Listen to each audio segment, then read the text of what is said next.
Good morning, good afternoon, or good evening, everybody, ladies and gentlemen, and welcome to this Lutyens Trust America webinar on Lutyens and Runnymede. I'm not going to explain what Runnymede means for those of you who it doesn't ring a bell with, because that will be covered in the webinar itself. But we're taking you back to the 13th century, 1215, and a meeting between King John and his barons, who were rather angry with him, and what flowed from that at the scene of Runnymede by the Thames close to Windsor in England. What makes it possible for us to talk about Runnymede in an interesting way today is the site was actually given by a generous donor to the English National Trust, and the speakers will explain how that came about and what the site consists of today. Without any more ado, I'm going to hand over to the speakers. We have three. There's Robin Prater, who will be known to many of you, David Andreozzi, and Anki Barnes. And very briefly to introduce them, Robin Prater was one of the founders of the Lutyens Trust America, and she's its present executive director. She has a quite mind-blowing list of academic achievements. She's an architectural historian and registered professional civil engineer. She has a PhD in architecture from Georgia Institute of Technology, Georgia Tech. She has a bachelor's and master's degrees in civil engineering and has designed diverse environments, including offshore oil platforms and coal preparation plants. She also finds time to teach at East Tennessee State University and Georgia Tech. She has her PhD dissertation, which is where Lutyens starts to loom on the horizon, was on the Neo-Georgian architecture of Sir Edwin Lutyens. And thank you, Robin, for all you do for the Trust. Our second speaker is David Andreozzi. He is an architect living in Bristol, Rhode Island, and practicing mainly along the east coast of America and in the Bahamas. His interest is in historically based residential architecture with its focus on detail, proportion, and timelessness.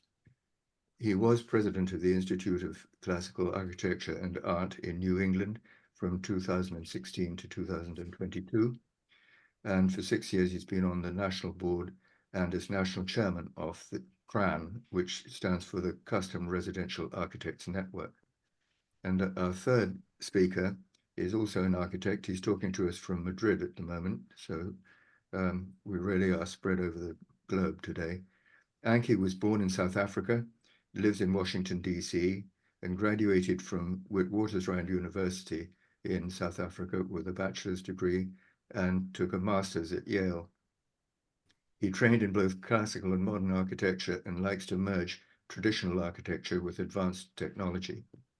He's a member of the American Institute of Architects College of Fellows and on the boards of the ICAA Design Leadership Network and Foundation, and also on the Lutyens Trust America Advisory Board. Very importantly, he's also an important member of the Whiskey Watercolor Club. That may not be known to you, but the members have a shared interest in painting beautiful watercolors, and they are connoisseurs in their approach to whiskey consumption. I'm going to hand it now to Robin, if I may, to get the talk started. Robin?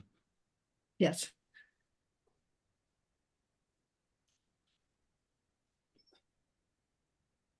There, have you got my screen? Yes. I've got your screen. Okay, good. So we were very fortunate last fall to be able to visit the site at Runnymede as part of our Lutyens Trust America tour. And really the site and its history made a big impact on our group. And so we wanted to share some of that with you today. Not only the history behind the site and Lutyens' involvement, but also some of the surprising American connections with the site. So I realize there's a big danger with allowing an American to talk about British history, but so please bear with me today and just understand that I am avidly interested in history.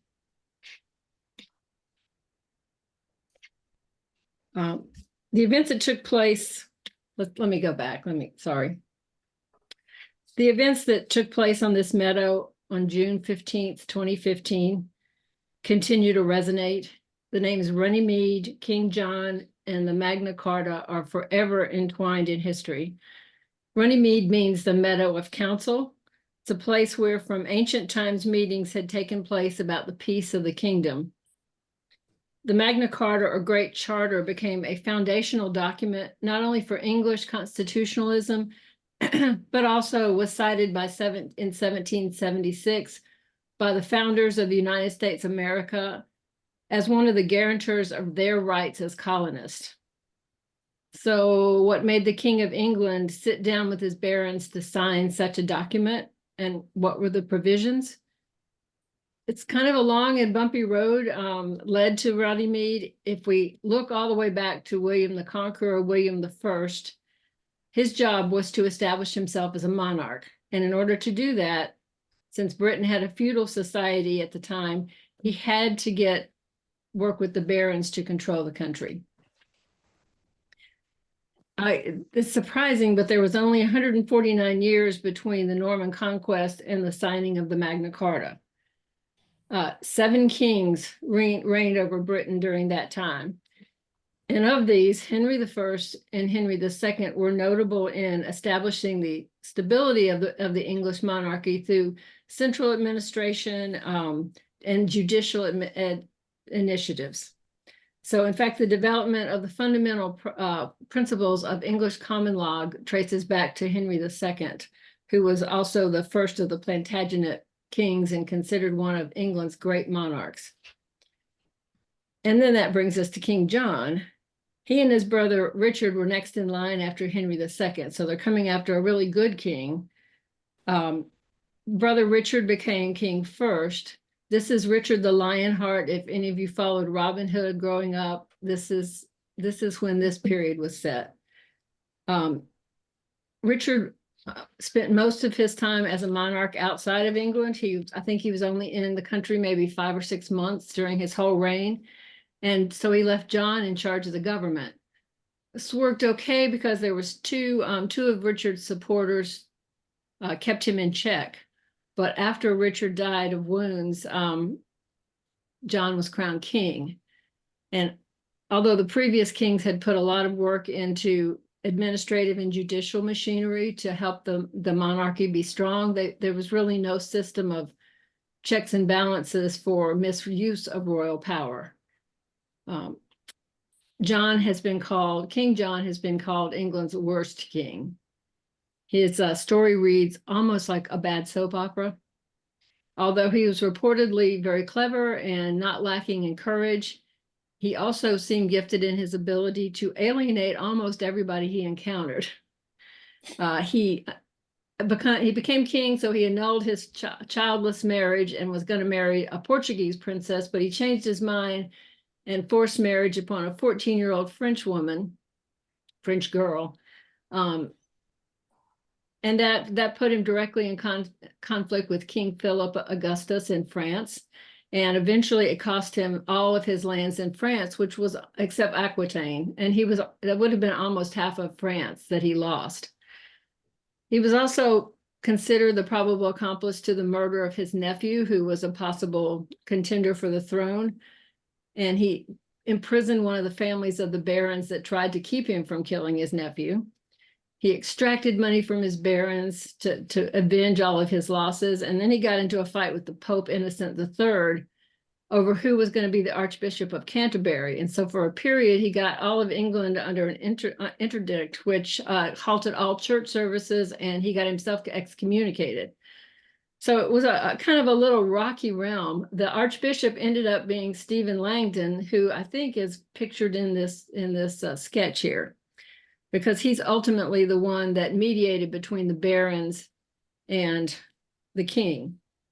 So the barons were put in the position of they could either just put up with whatever the king did, or they could have an insurrection. So they chose insurrection. They thought, he's kind of weak, maybe we can pull this off. And that's what led to signing the Magna Carta. John was basically forced to sign it. Now, it didn't last. After 4 months, John repudiated the whole charter and marched against the insurgents.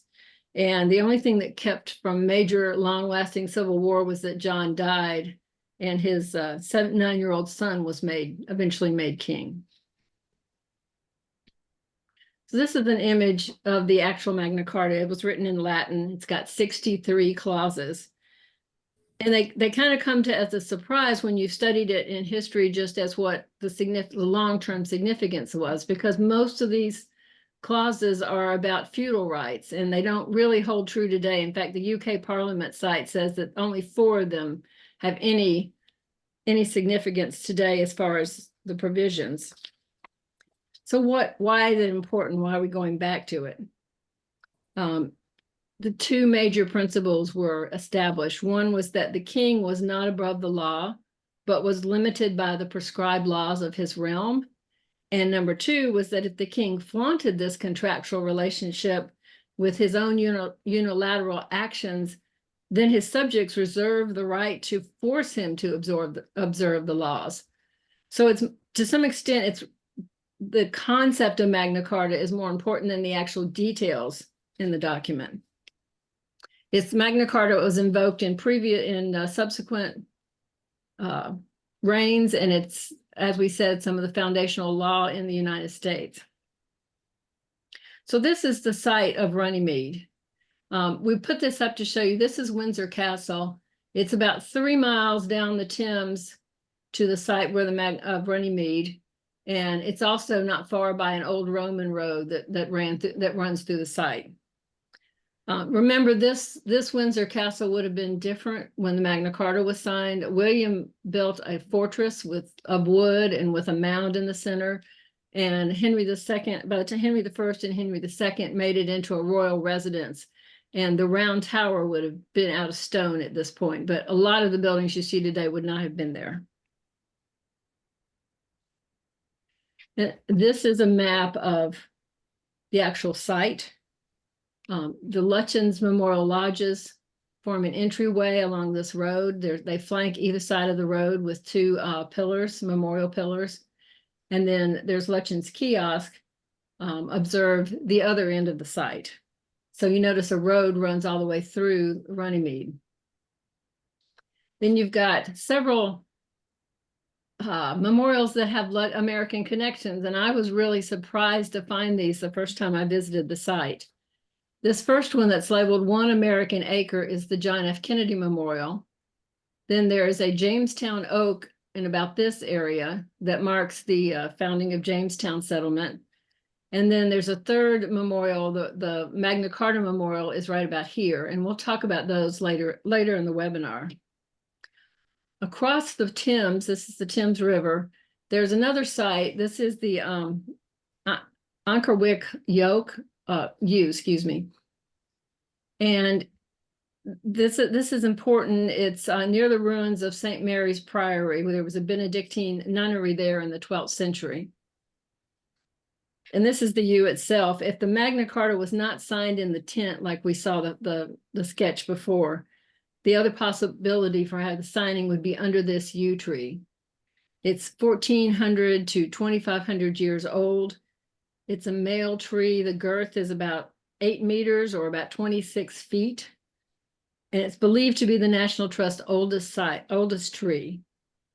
If it was, in fact, 2,500 years old, it would have been in place when the Romans, even before the Romans came to England. And it's said to be possibly the location of where Henry VIII met his second wife, Anne Boleyn. So it's history in the oak as well. These are, just quickly show you, these are the 2 memorial lodges. We're going to look at these in detail. This is at one edge of the site. And then this is the kiosk at the other end of the site. And this is Urban and Kara Broughton.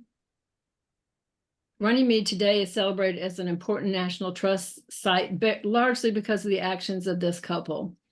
Kara Leland Rogers was born in Fairhaven, Massachusetts. So again, we see a little American connection. She was one of 5 children of Henry Huddleston Rogers, who was a philanthropist and a key player in Standard Oil. She was widowed at a very young age and then met and married Englishman and civil engineer Urban Broughton while he was working for her father.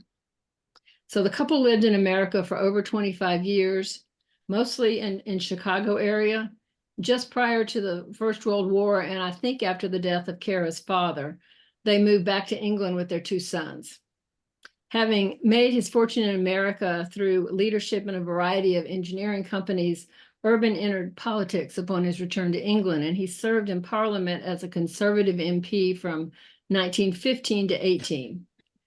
He was scheduled to receive a peerage in 1929 on the honors list, but died before it could be awarded. So his oldest son became a baron, and Kara became Lady Fairhaven. She chose the name of her hometown for her title. Before his death, Urban and his wife Kara purchased Runnymede Meadow in order to preserve it from development. When her husband died, Kara and her sons chose to donate the land to the National Trust in his memory. She commissioned Edwin Lutyens to design 2 memorial lodges and 2 memorial kiosks to delineate the boundaries of the property.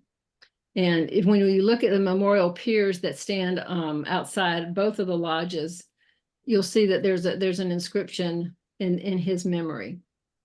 Currently, the North Lodge serves as a National Trust office, and the South Lodge is a tea room. This is the anticipated entrance onto the site. If you're driving from Windsor, it's a kind of a nice windy road through kind of a heavily wooded area, and then you come upon this open site. And the lodges make you understand you've come someplace important. It could be a village, it could be a National Trust site, which it is. Without the lodges and the kiosk, you could drive along this road and just wonder why nobody's built on this open meadow. It would have no significance to mark it at all. So now I want to get Anki and David to join in and take over the speaking. Thank you, Robin.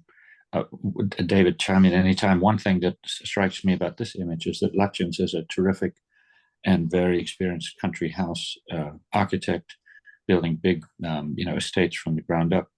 Was very often fond of building lodges at the gate and marking the gates themselves. You can imagine if these stone piers were closer together, there could be gates there, except everyone's driving at 50 miles an hour. So it's kind of familiar, and it is small scaled. But what's unique about it, I think, is it's an incredibly measured and considered gesture, and very monumental, even though the buildings are small, and a very light touch to be able to memorialize this huge meadow, several hundred acres, just with really small buildings at either end of it. I think it shows a lot of maturity on his part. David, I don't know if you have anything to add. Yeah, no, I agree. The scale is really the key. In many times in Lutyens' work, you'll see him use undersized dormers in the roof to make the scale of buildings look big. In this case, these are very petite buildings. I mean, I scaled it out to a little under 24 feet tall. It's the size of a 2-car garage today. And so while these are very small pieces, when you looked at that first picture of the twin the buildings, they really looked very large in scale, because their intent is, through design, they had huge significance, the site. And I think this is all relating to the sort of sculptural process of the picturesque and celebrating the land and celebrating the people that has been traveling for the last 2 centuries to this sort of moment, not to this very moment that stops here, but that's all part of the sculptural design. Well, let's look at the next slide, which has the drawings from the Lutyens memorial volumes, which are very nice to see. Thank you. So obviously at the top, you see the pair of lodges, and you can see that the road is slightly depressed in the middle, and there's a base that emerges very gradually just under the edges of both buildings, clearly very deliberate on Lutyens' part. It also is practically, perhaps they're a little higher than they might otherwise have been, because this is a floodplain, and it still floods on a fairly regular basis, part of the Runnymede field. The plans are interesting because on the right-hand side, you can see the lodge, which was designed for the resident caretaker, which is really a little house. And the diagonal thick walls are these groups of fireplaces, of which there were 6 working fireplaces, which come rocketing through the roof with these 2 chimneys that you see in the plan on the right and in the elevations. But interestingly enough, not following form follows function, but in fact, ceremonial form will make function work within it. If you look on the left-hand plan, you can see that it's got 2 chimneys that are not related to fireplaces, but of course the symmetry is very powerful and important for him on this site. And you can see that either end of the corridor between the bathrooms and the offices, there's a slightly thickened wall that just anticipates and holds the weight of the chimneys. The roof plan is also eccentric and interesting. If you look on the right, you can see that the narrow wing that sticks out all the way on the right on the L with the hipped roof really sets the height of the roof of the buildings. And where he could have made it taller in the middle and maybe more monumental, he chooses to run that ridge line all the way around, create a little U, probably where snow and water collect, and it occasionally leaks, unfortunately. But that means that he's got his height set by the hips, which are very important to him. So this leads us to quick diversion on hips. Lutyens used a roof pitch of about 54 degrees typically for a lot of his career, because I think he learned this when he was a young man walking around and talking to the builders of the houses in his native area, and they would build the hip first, of course, to be able to build a roof. And if you build a hip at 45 degrees exactly, and then set up a ridge beam and then run rafters, those rafters are going to be at 54 degrees. So he was, not only did he like the steepness of it, but I think it was based on the sort of arts and crafts, tipping your hat to the craftsman. David, I don't know if you have more to say about that. The only thing I wanted to mention is the symmetry of the 2 buildings right now. There is what is like a small highway running past through it. And in some way it's uncomfortable, because you would typically expect this beautiful gate to come through in a carriage, but it's about the people. It's almost saying the lodge is a second. This is about the people and the property and the events. But it's definitely a different feeling when you're there.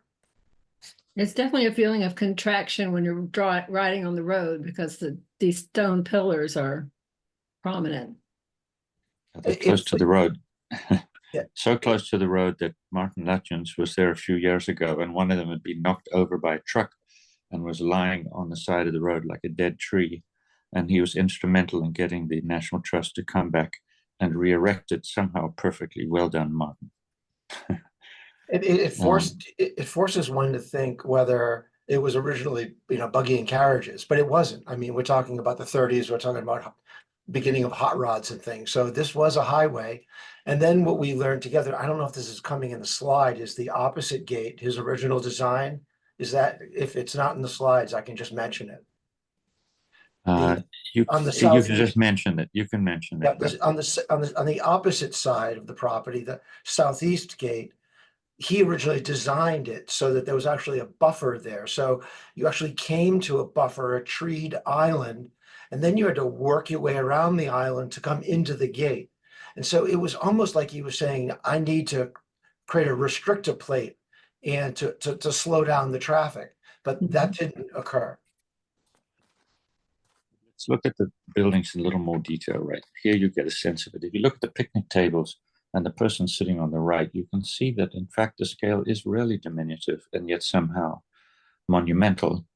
A couple of other little observations that we made is that, of course, the engaged tall dormers, which we'll show you in some other buildings of similar era, make a very strong gesture to sort of break the scale of the roof. And those windows, those sash windows, are 9/9. If you look at the little window down on the right, which is also a sash window, it's actually 3/6, which is a rather eccentric proportion, but it works nicely here. And I'll also point out, if you look at the very left-hand window, that one of the shutters is closed. So the shutters do operate on the left-hand windows actually into the ladies' bathroom. So photographs you've seen at different times, the shutters are completely closed or perhaps half closed. So they're not just brought for color and scale, but in fact, they were actually working as well. David, I don't know if you have something to add about this, or should we? No, I did see a note that those shutters were a specific connotation to the neighborhood beside. I mean, the connecting of the pieces and the design and the scale were really relating to the neighboring homes. I And see also that, yeah. notice that the pane size stays consistent. That's something Lutyens always does. Right, right. If we look at the next slide, we've got more detail, actually pull you into the building. And this is a surprisingly modern building. If you look at this, you've got the very simple limestone frame of the building itself wrapping around. And then the brick is in these very discrete panels. It's all carefully worked out. So there's perfectly full brick size, no cut bricks. He's got an elegant Flemish bond pattern, which gives a little kind of tweed feeling to the wall as you look at it. And you can see the little base emerging as he slopes the land down. And you can actually see how close to the road those stone monuments are, one of which got knocked over. David, I don't know if you have something to add here. I would say we're about to talk about in the next slides about his creative details. And I was going to say is that we, as we're going through this and talking about it, he's always seems to be pushing the envelope of modernity. In other words, in a very, very respective way. In other words, saying, no, I respect the past, I respect culture and history, but I'm not afraid to challenge and go forward. And we see this in the detail right there in the frieze going around the building, and we see it again in the chimney, which we're about to show you. But it's so amazing when you look at these details where you're thinking, is there a sense of Art Deco in there? He's not bound by style, I feel.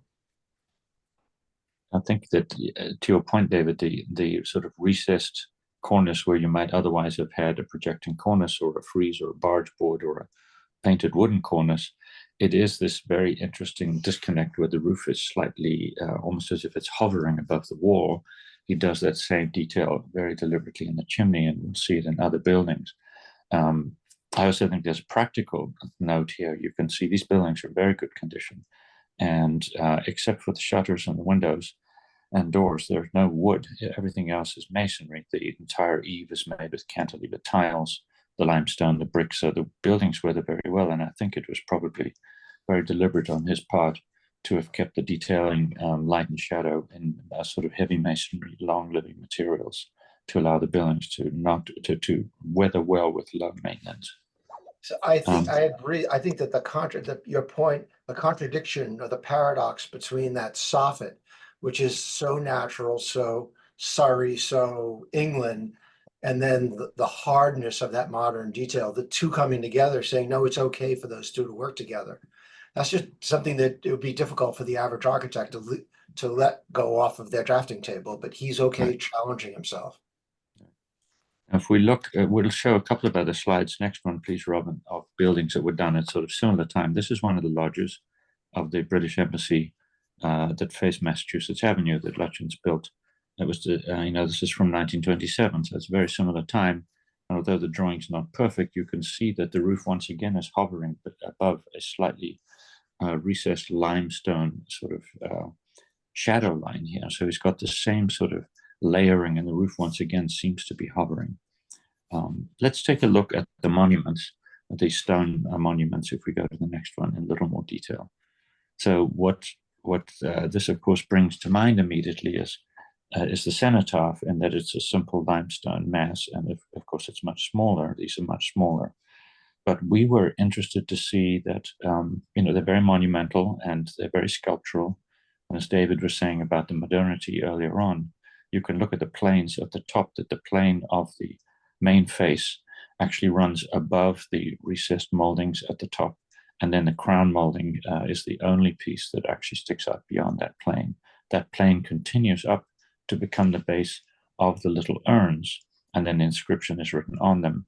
He has a sort of normal semi-reversa base at the bottom, but they do look very monumental. And we were wondering whether he had been playing with the proportions of these as he did with the cenotaph. But if you go to the next slide, Robin, and we look on the drawings, you can actually see that the verticals are vertical, the horizontals are horizontal, but he had intended for the urn to have that narrowing at the top, I think, so that you had a similar graceful way of meeting the sky with the tallest component of this little monument. But David analyzed a photograph taken there, and it seems to us as if they didn't actually build the urns with the sloped sides. They actually built them with the vertical sides, which is a little bit of a shame. Next time we're there, we're going to go measure it. But you can see the way the sides of the urns are canted deliberately. They're round, made of solid stone, very, very elegant, but it's surprisingly monumental for a very small building. We also noticed that the measurement that's given, you can't read it on your screen, but it's 9 foot 1 7/8 inches, not 9 foot 2. And the inscriptions that you saw before, I think Marcos is going to put up in the chat, but one is referring to the significance of the site at Runnymede, and the other one is a dedication to Urban Broughton. And they're on each of the piers, alternating sides, both at the lodges and at the kiosk. I think Martin was going to share a story about these. I mentioned it a little earlier. Oh, did Martin, you? do you want to tell it? Yeah. Do you want to tell it, Martin? Well, no, I think you did it. It was I never did discover who knocked the monument over, but I have to say that the National Trust were very good. Whoever they got as a stonemason did a fantastic job repairing it and putting it back together again. You don't notice any damage when you're there today. Let's look at more of the architectural details, Robin. Let's go to the next slide, right? You can see these engaged dormers and the eaves. The whole thing is just absolutely beautifully built. Here you see in section where the window interrupts the eave, you can see the stacked slate that's cantilevered out above the wall, all set with cement in between, that allows the flared lower tiles of this sort of Norman style tile to actually flare out and create a little bit of light and shadow, shed the water off of the wall. And then the same sort of detail appears on the underside of the little hip roofs of the dormers themselves. You can see right above the tile, which is running up on both sides of the dormer. You've got the same flat eave at that point. David, do you want to add something? That's fine. That's good.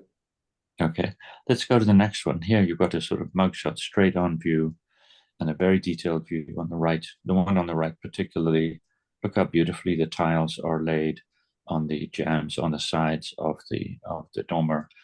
We've got that beautiful engaged hip end tile. We've got the slight flare on the roof, which is so gracious. And then the barrel tile at the top is also being chinked or filled with the same small flat Norman clay tiles with cement. It is absolutely beautifully built. Yeah, it's amazing to look at an image like this, and all you see is nature and people and craft, and it's just in its most simple form. It's just so beautifully elegant. Right. Let's go to the next slide, Robin. We've got a picture from the side. Here you can see the swept valleys made entirely out of tile. Again, the quality of the craftsmanship. The roofers were clearly first class, and you can see the way they're just woven in there. There are a few special shaped tiles at the bottom, but I mean, just absolutely beautifully done. And I think that the lack of changing material, or the monolithic nature of the material, helps to give the buildings this monumental scale, because it's almost as if the buildings were carved out of, the roofs were carved out of clay tile. Now, interestingly enough, if we go to the next slide, this is at the White House at Castle Lambay, the sort of guest house that Lutyens added to the Lambay Castle composition. And here you see the very similar engaged dormers. Once again, if you look at the very right, the scale of the big roof sweeping down is somewhat similar. So it's clearly something that he liked. This was done in 1933, so it's just after he had designed his design for Runnymede. And if we go to the next slide, which is at a different scale, but sort of similar architectural details, you see the Free Church in Hampton Garden suburb. Lutyens did 2 churches here. This is the one that anyone of any denomination can worship at. They're very similar. They have the same big sweeping roofs that come from a way high peak all the way down close to the ground. A little projecting base, an engaged dormer, this time with a flat roof. But again, this is 1911, so this is something he'd been playing with earlier. And I think, as Robin or Martin pointed out, these are some of the details he was also learning from his favorite mentor, Sir Christopher Wren, who also had some engaged dormers in some of his buildings. Now to another detail, the doors. Right, the doorway on the left is the Runnymede entrance to the lodge. The door on the right, as you see, labeled, designed almost the same time he was working at Magdalene College in Cambridge. And the door is very, very similar. There's a coat of arms above it. It's got the pediment. It's very similar details below the pediment. But the one in Magdalene has got the engaged, rusticated elements in a more muscular way. And it's just a doorway that has to do a lot more hard work in a very big brick facade. The one on the left is a little quieter. Let's go to the next slide, and David, maybe you can point out some of the other details. We've got a nice detail of this doorway right here. Again, to me, it's exploring modernity. That's how I see it. It's something that I wish that as a practicing architect that I'd be more comfortable breaking rules and taking chances. It's a beautiful collision of unbelievably well-balanced shapes. And that's sort of all I can say about it, is it's beautiful. David, I think you're right, because this particular detail shows the tension between sort of proper classical design, which is true of the whole doorway and the pediment and the moldings and the frame around the doors on the right-hand half. And on the left-hand half, he's got this sort of planar, sympathetic backdrop or frame. But there, his moldings are actually stepping back, and they're not sticking out the way they are on the right, and everything steps back. But at the very top, he's got that beautiful little cove that picks up the piece of the crown molding. But so it's an incredibly elegant juxtaposition between the sort of planar, modern interpretation in stone as a frame or backdrop to the more traditional details. Okay, let's go on, Robin. We've got... So we wanted to at least tell you a little bit about some of the American connections. This is the Magna Carta Memorial. It's thoughtfully hidden in the woods right beside the main meadow. The National Trust site is basically a meadow. And this came as a big surprise to a group of American lawyers that were visiting and to honor the signing of the Magna Carta. So they determined to raise money for a memorial that was completed in 1957. They hired to the designs of an English architect, Sir Edwin Moff, and the inscription commemorates the Magna Carta as the symbol of freedom under law. An interesting side note is that Edwin Moff's family actually lived in Philip Webb's Red House for 7 years, and he's the architect that is responsible for architect of note for Guildford Cathedral and also for the Air Force's memorial, which overlooks the site at Runnymede and is really a quite fine piece of work. This is the entrance to the John F. Kennedy Memorial. The memorial was dedicated by Queen Elizabeth II in 1965, following the assassination of President Kennedy on November 22nd, 1963. The acre of land for the memorial was given to the United States of America by the Queen and the people of Britain. So it's the only American acre in Britain. Sir Geoffrey Jellicoe designed the memorial. This is how you enter. There's a curved, uneven pathway through the woods, and he was designed as an allegory of John Bunyan's Pilgrim's Progress. So as you approach the top, and you'll see on the right, the path become a series of 50 steps, each different and unique, like the American states. Next slide. As you reach the top, the cobbled pathway leads into the culmination of the memorial, which is a 7-ton stone block inscribed with words from Kennedy's inaugural address, and we'll put those up in the chat. Behind the memorial stone is an American scarlet oak, and it turns red in November, the month of Kennedy's death. So that's an interesting touch that Jellicoe did. And the pathway continues on to the right of the memorial. You can't see it in this view. And that one is then a level walk. And Jellicoe called it Jacob's Ladder for the future, based on Kennedy's concept of law and order. So there's 2 seats along this pathway, and they're designed to be familial. So on one drawing, Jellicoe labeled them as president and consort. Okay. Now we'll go back to Lutyens. Yeah, we're moving down the far end of this long meadow, and so that's where we stopped at these memorials on the way. I think we'll pick up the pace a bit because we have a few more things to show. So this is the photograph from the memorial volumes where you can see the power of these buildings when the trees were not so close when they were built. And these are tiny little buildings, as you can see. This is at the opposite end of the meadow. Let's go to the next slide where you can see a contemporary picture. Here they are. The grass needs to be cut, but they still look in pretty good condition. Very, very diminutive in scale. As we say, they've got the same monuments with the urns flanking on either side. And we actually have a few nice detailed pictures of them. Let's go to the next one, Robin. Here you can begin to see how Lutyens seems to have taken this idea of the roof hovering above the stone walls and actually perhaps with a little bit of sense of humor has raised it up as if he was popping the roof off the building and allowed his pediments of the similar doorways to come in there at that point. David, I don't know if you want to make some observations here. Just in general, I mean, these gates are they're so strong and so significant. And again, they work almost as follies, but they're more than follies. They're working as these sculptural moments on both sides to signify and honor the piece of property. And when I think about that, I think, again, I'm going back to 1700s. I'm thinking about the great gardens, whether it be the Haywood House Gardens, that where entire landscapes were starting to be shaped to honor the essence of the land and the people and the vernacular. And to be able to do this, at least that's how I see it, to be able to do this as these gates to honor this hollowed piece of property. It was beautifully understated and beautifully done.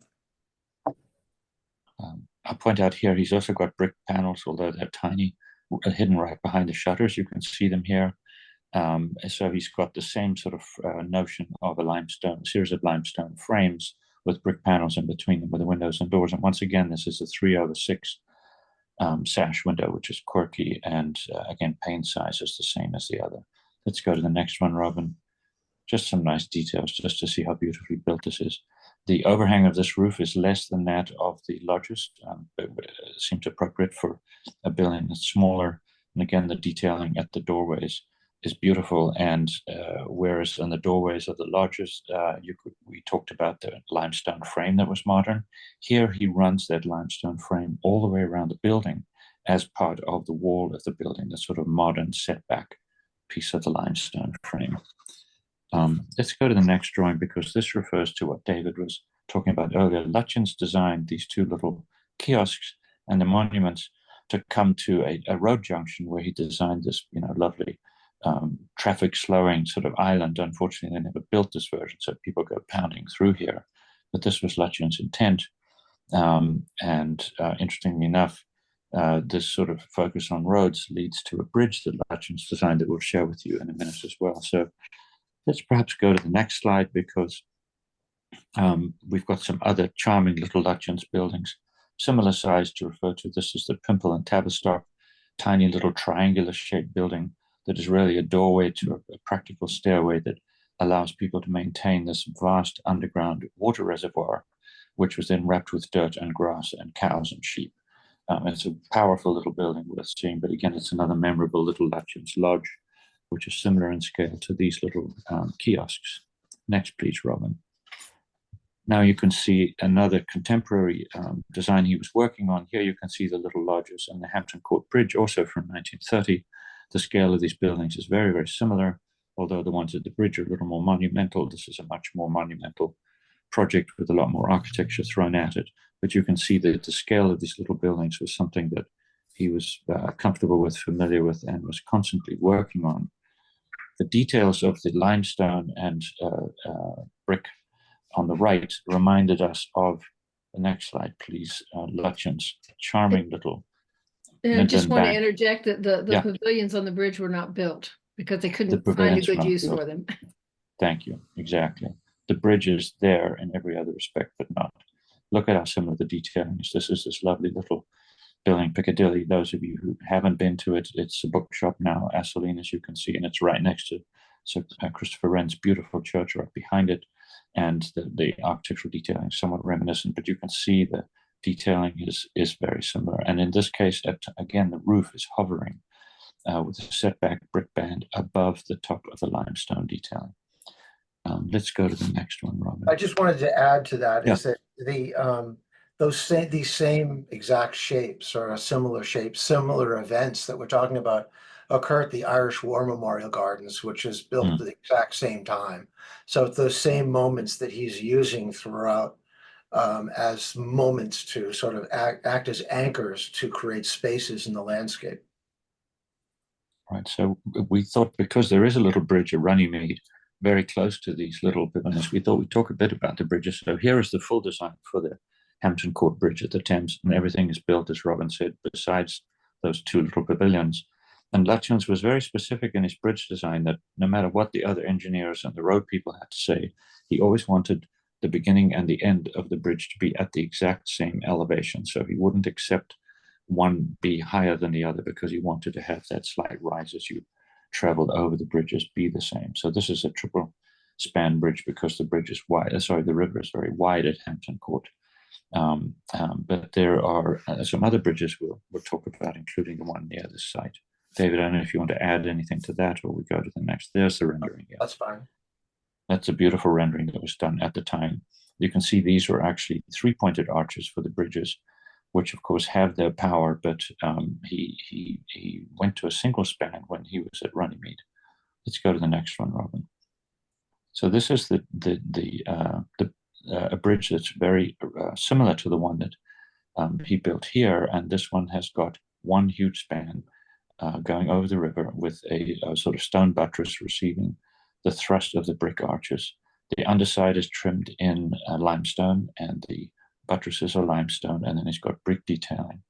There is steel and concrete actually making the span work, but Lutyens chose not to express that material. Instead, he's got, I think, a very believable masonry span with sort of heavy masonry receiving ends at either end. Let's go to the next slide. This is the bridge that Lutyens built at Runnymede. And when any of you next go there, it's well worth finding it. You have to walk through a cafeteria and a motel, which is right next to the small lodges that we showed you. But it's well worth going to. It's open to the public, obviously. And this bridge is super powerful because it has the big span that you saw earlier, but it has this beautiful little angle. Robin's got her pointer. It's got this angled buttress in brick that is at an angle 90 degrees to the receiving end of that arch. So it's as if the buttresses are putting their shoulders to this big span.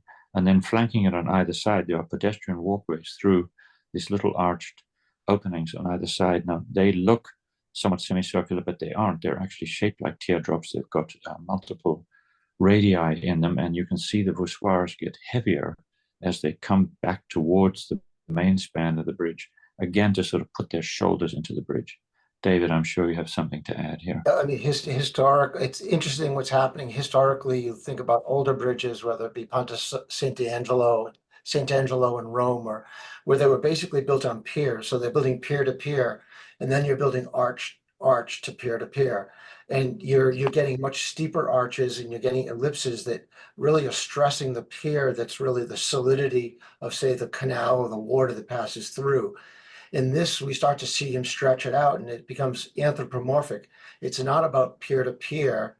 It's really, he's starting to make it from land to land. And it's all, and then in the middle, to me, it's about the tension that's created almost in a structural engineering way, pushing the envelope of the structure to carry that load. Obviously, this is not obvious, but this is steel and this is a veneer. But this is the game that he is playing, is to make you look at the stress and think about the stress and the loads to get you across that span. We have just a few more slides to finish up, and then we'll have time for some Q&A. Here you can see in a little more detail, you can see the way the voussoirs change, and you can see the change in the radius of those arches at either side. The other thing is, because this is not a mistake in the drawing, the angle of the road is not 90 degrees to the river at all. So in fact, this bridge is very complicated to design and build, because he's actually got an angled vault with changing radii underneath here. In fact, we have a couple of pictures for you. Let's go to the actual bridge itself, Robin, the next one there, that if you walk along the sidewalk or the edge of the Thames, that's what you see. Now, you'll notice there are two bridges, so we'll come back to the second bridge in a minute. but beautifully parallel, and you can see how graceful it is and elegant. Here you can see the buttress we were talking about in the brick on the left that sort of receives the thrust of the main arch. It's got enough dirt in it now that it actually does read quite well. Next slide, please. The next slide actually shows you walking through that tunnel. You can actually see the change in the radii and the shape. You can tell that the span of the river is to the right, and that these arches are helping to sort of hold that buttress where it is. Now, let's go to the modern bridge. And David, why don't you talk a little bit about this bridge? This is referred to as the new Runnymede Bridge, M25. It was built in 1978 by a renowned British engineer named Dr. Joanna Kennedy as part of I don't know how to pronounce it. Ove Arab. Yeah. Thank you. Consulting engineers. The thing that's pretty remarkable about this is that the same thing that we just looked at before, which was this moment, this stress line, the structural line of this arc coming across. She's played on that and actually made it the structure. So she's really honored that first design in a modern way, not only to scale, but also to the spirit of the original message or the original partie. So it's a pretty fascinating solution. They basically needed to double the width, so it's a double bridge now, but it's considered one bridge. The two bridges only about are 3 feet. Yeah, tiny little space. You see the shadow line. Sorry, you can see the sun between there, highlighting the brick. But it's a wonderful gesture for a modern designer to see the beauty in Lutyens Bridge and to speak to it in a completely sympathetic way, but also, honoring her own modern design. Mm-hmm. So I think that is the value of pre-stressed concrete to handle that type of load. Exactly. So the next slide is really just a closing slide. It's just a pretty picture of the buildings, and I think now we could turn it over, Marcus, to any questions that people might have. Hello. There's a question here from Robert Braywax. I'm not sure if I'm pronouncing that right, but does 54 degrees come out to an x/12 slope? 12/12. So it's 12/12. Yeah. It's actually worth mentioning. I'm going to quickly throw in that later in Lutyens' career, when he discovered that the pyramid of Cheops slopes were more like 51.4 degrees, I read that he actually changed the design of his roof to actually match Cheops, although I haven't measured any of these roofs myself. Next. Mark. So next question, Lisa Shire, are the shutters an original part of the design? So Robin, that's an interesting question because it's in the monograph, but the monograph was built after he passed away. So were they memorializing the actual structure, or were they originally part of the partie? I think they would have been originally part of it because he used shutters quite frequently throughout his practice. It's sad that on some of the buildings they've been taken down, so it's nice to see him on this one. They certainly belong there. Yeah. Another question from Lisa Shire. What year were the buildings built? 33, but 32, 33, I think. Robin, is that right? I think so. They were designed in 30, and I think they handed over the memorial before the end of 32, so somewhere there, 32, 33. But they were built much later, correct? No. No? No. The bridge was built later. Okay. The bridge was built. The bridge was designed at the same time, but yeah, they ran into funding difficulties and the next World War, and the bridge was built, I think, in 68 only, to Lutyens' design. And the last question that we have for now is my favorite quote of Lutyens is, "In architecture, Palladio is the game." Can you speak to what he might have meant and how that's reflected in his work? David, why don't you try this one? Yeah, I think it's things that, to me, it's things that we're referring to. He honors proportion, he honors history, he honors classicism, but he's not afraid to take chances and break rules in honor. I mean, the big thing, I think, when you try and create a modern gesture is you want to be able to understand that it's a modern reinterpretation, and it's just not made up. And constantly he's pushing us to look at things that way. I'm going to try it a different way, but I'm going to honor the crown molding. I'm going to honor the proportion. I'm going to honor entasis. So that's how I view it. I would add to that, I agree completely, that he does use the word game. And so you can see that he feels that it is open to interpretation, and a little bit of humor, a little bit of sort of wry a gesture from now and then, from time to time, would actually be appropriate. So you can see here where he had those sort of modern planar interpretations, perhaps more of the spirit of the day when these are being designed, right next to really beautifully executed classical moldings.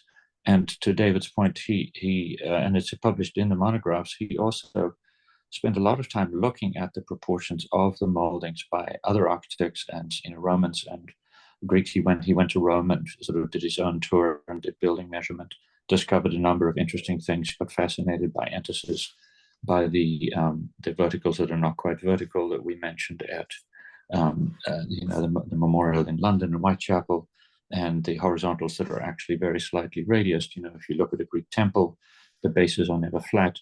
The columns on the corners are slightly canted inwards. There are all these little adjustments to help please the eye. And Lutyens was fascinated by that and always playing with the proportions of otherwise, let's say, perfectly correct classical elements in design, but he was always interpreting them himself. He felt he had license.